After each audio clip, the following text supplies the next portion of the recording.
മഹാനായ ശൈഖുനാ കണ്ണിയത്ത്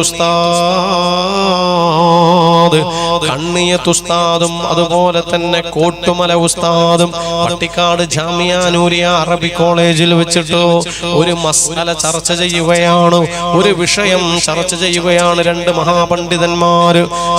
കണ്ണിയത്ത് ഉസ്താദിന്റെ ശിഷ്യനാണ് കോട്ടുമല ഉസ്താദ്. പക്ഷെ രണ്ടുപേരും മഹാപണ്ഡിതന്മാരാണ്. രണ്ടുപേരും പട്ടിക്കാട് ജാമിയ നൂരിയ അറബി കോളേജിലെ ഉസ്താദുമാരാണ്.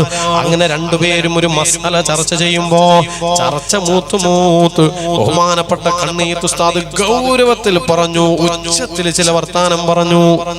ദേഷ്യം പിടിച്ചിട്ട് പിന്നെ ചീത്ത വിളിക്കുന്നല്ല, മറിച്ച് ആ ഒരു ഗൗരവം കൊണ്ടൊന്ന് ഉറക്കെല്ലാം പറഞ്ഞു. ഇതെല്ലാം ആര് കേൾക്കുന്നു? തൊട്ടപ്പുറത്ത് നിന്ന് ശിഷ്യന്മാർ, ആ കോളേജിൽ ഫേസി ബിരുദെടുക്കാൻ വേണ്ടി വന്ന പണ്ഡിതന്മാരെല്ലാം ഇത് കേൾക്കുന്നുണ്ട്.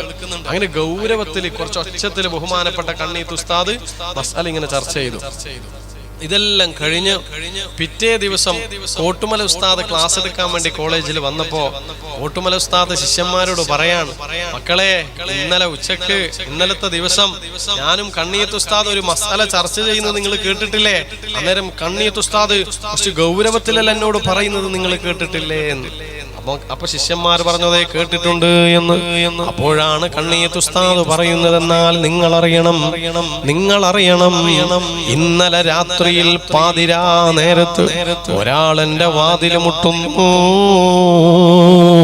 കോട്ടുമല ഉസ്താദാ പറയണത്, പാതിരാ നേരത്ത് ഒരാൾ എന്റെ വാതിൽ മുട്ടുകയാണ്. ഞാൻ വാതിൽ തുറന്നു നോക്കിയപ്പോൾ അതാരാണ്? മഹാനായ കണ്ണിയത്ത് ഉസ്താദ്.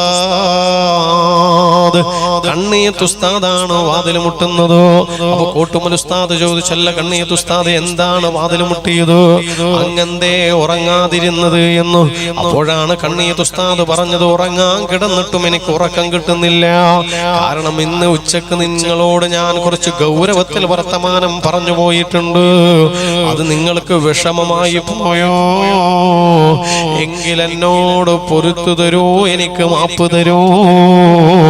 ഇന്ന് രാവിലെ ഇന്ന് ഉച്ചക്ക് ഞാൻ അങ്ങയോട് ഗൗരവത്തോടെ വർത്തമാനം പറഞ്ഞത് മസ്അല ചർച്ച ചെയ്യുമ്പോൾ കുറച്ച് ഒച്ചത്തിൽ സംസാരിച്ചു പോയത് അതങ്ങയുടെ മനസ്സിനെ വേദനിപ്പിച്ചിട്ടുണ്ടെങ്കിലും എനിക്ക് പുറത്തു തരണേ എന്ന് മഹാനായ കണ്ണിയത്ത് ഉസ്താദ് നട്ടപ്പാതിരാക്ക് വന്നിട്ട് മാപ്പ് ചോദിക്കുകയാ.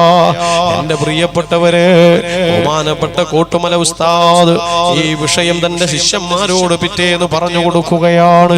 ഇതെന്തൊരു അത്ഭുതമാ! ഹിബറിന്റെ ഒരു അംശമുണ്ടായിരുന്നെങ്കിൽ അങ്ങനെ മാപ്പ് ചോദിക്കുമായിരുന്നു. ഇല്ല